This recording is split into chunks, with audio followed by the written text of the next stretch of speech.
સુસ્વાગતમ મિત્રો. ધોરણ 10ના ગણિતમાં દ્વિઘાત સમીકરણ પ્રકરણમાં આજે આપણે આપેલું સમીકરણ એ દ્વિઘાત સમીકરણ છે કે કેમ તે નક્કી કરવા માટે એક ઉદાહરણ લઈએ.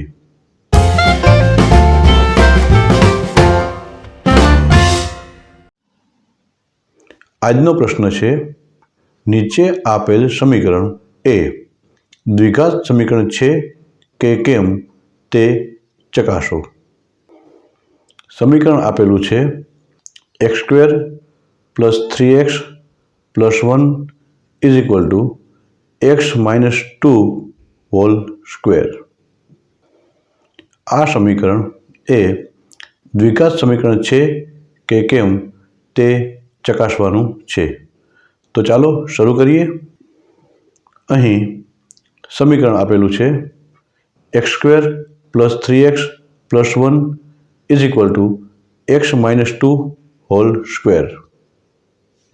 માટે x² યથાવત, +3x યથાવત, +1 યથાવત = x - 2 હોલ સ્ક્વેર એ નિત્યસમ મુજબ x² - 4x + 4.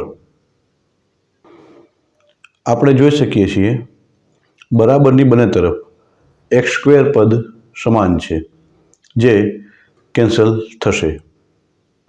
માટે 3x યથાવત, બરાબરની જમણી તરફથી -4x ને ડાબી તરફ લાવતા +4x, +1 યથાવત,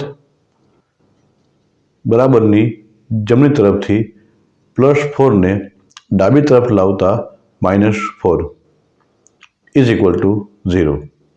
માટે 3x + 4x 7x, +1 - 4 - 3 = 0. આ સમીકરણ શૂન્યેતર વાસ્તવિક સંખ્યા a માટે ax² + bx + c = 0 પ્રકારનું નથી. આમ આપેલ સમીકરણ દ્વિઘાત સમીકરણ નથી. આ રીતે આપણે આપેલું સમીકરણ એ દ્વિઘાત સમીકરણ છે કે કેમ તે સરળતાથી ચકાસી શકાય છે. આભાર.